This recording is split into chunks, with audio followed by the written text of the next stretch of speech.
అందరికీ నమస్కారం. నేను మీ చందన శివాజీ.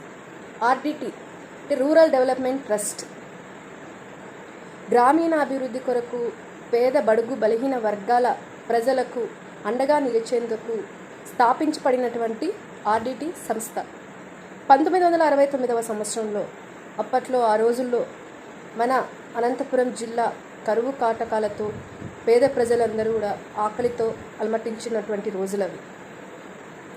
కట్టుకోవడానికి బట్టలు లేకుండా, తినడానికి తిండి లేనటువంటి పరిస్థితి, ఉండడానికి ఇల్లు లేనటువంటి పరిస్థితి. అలాంటి సమయంలో ఎక్కడో స్పెయిన్ దేశం నుండి ఇక్కడ మన అనంతపురం జిల్లాకి వచ్చి గ్రామీణ అభివృద్ధి కోసము, ముఖ్యంగా పేద బడుగు బలహీన వర్గాలకు సేవలు అందించడానికి విన్సెంట్ ఫెరర్ గారు మరియు ఆయన సతీమణి ఎన్ఎఫ్ ఫెరర్ గారు ఆర్డిటి సంస్థను స్థాపించడం జరిగింది. ఈ ఆర్డిటి సంస్థ ద్వారా ఆ రోజు నుంచి ఈ రోజు వరకు పేద ప్రజలకు సహాయం అందిస్తూనే ఉన్నారు, సేవలు అందిస్తూనే ఉన్నారు. ముఖ్యంగా బడుగు బలహీన వర్గాలు, పేద ప్రజలు చూసుకున్నట్లయితే పేద ప్రజలకు ఉచిత వైద్యాన్ని అందిస్తూ, మరి బత్తలపల్లి అయితేనేంటి, కనేకల్ అయితేనేంటి, కళ్యాణదుర్గం అయితేనేంటి, ఈ 3 గ్రామాల్లోనూ ఆర్డిటి హాస్పిటల్స్ కట్టించి, హాస్పిటల్స్ ద్వారా ముఖ్యంగా గర్భిణీలకు ఈ ఆర్డిటి హాస్పిటల్స్ నిజంగా ఒక వరం లాంటివనే చెప్పుకోవాలి.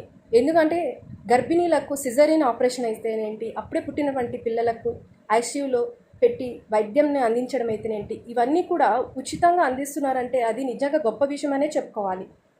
ఇలా పేదలకు ఉచిత వైద్యాన్ని అందిస్తూ, అలాగే పేద విద్యార్థులకు ఉచిత విద్యను అందించడానికి ఆర్డిటి స్కూల్స్ను స్థాపించడం అయితేనేంటి, అలాగే మహిళ ఆర్థికంగా బలపడాలని మహిళా సంఘాలను ఏర్పాటు చేయడం అయితేనేంటి, అలాగే క్రీడలను ప్రోత్సహిస్తూ, క్రీడా రంగాన్ని ప్రోత్సహిస్తూ ఆర్డిటి స్టేడియంని కట్టించడం అయితేనేంటి, అనంతపురం జిల్లా నుంచి క్రీడాకారుల్ని ప్రోత్సహిస్తూ వారిని జిల్లా స్థాయి, రాష్ట్ర స్థాయి, జాతీయ స్థాయికి పంపించడం అయితేనేంటి, అలాగే పేదలకు ఇల్లు కట్టిస్తూ, రోడ్లను నిర్మిస్తూ, తాగునీటి సమస్యని తీరుస్తూ, వాటర్ ప్లాంట్స్ పెట్టిస్తూ, ఇలాగ ఎన్నో చెప్పుకుంటూ పోతే 1 కాదు, 2 కాదు, 3 కాదు. వారు చేసినటువంటి సేవలను చెప్పడానికి నిజంగా మాటల్లో చాలదు అనే చెప్పుకోవాలి. అన్ని గొప్ప కార్యాలను నిస్వార్థంగా పేద ప్రజలకు అందించడం అనేది నిజంగా చాలా హర్షించదగ్గ విషయం అని చెప్పుకోవాలి.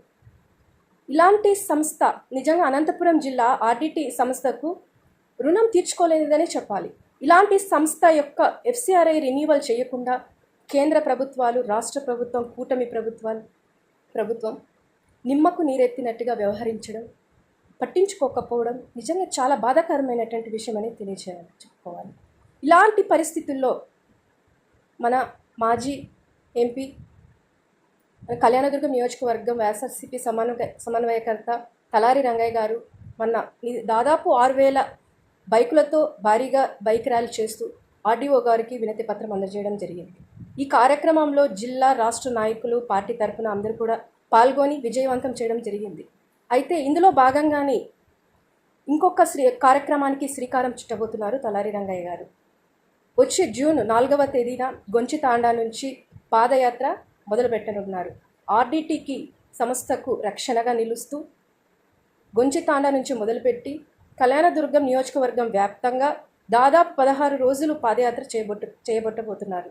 ఈ పాదయాత్రకు మేమంతా కూడా మద్దతు పలుకుతూ, మేమందరూ కూడా భాగస్వాములు ఈ కార్యక్రమాన్ని విజయవంతం చేస్తామని తెలియజేస్తున్నాను. అలాగే పార్టీలకు అతీతంగా, మతాలకు, కులాలకు అతీతంగా ఎవరైతే ఆర్డిటి సంస్థ ద్వారా లబ్ధి పొందారో ప్రతి ఒక్కరూ కూడా ఈ కార్యక్రమంలో భాగస్వాములై మద్దతు తెలుపుతూ ఆర్డిటికి పరిరక్షణగా ప్రతి ఒక్కరు కూడా పాల్గొనాలని ప్రతి ఒక్కరికి కూడా పేరున నమస్కరించి కోరుకుంటున్నాను.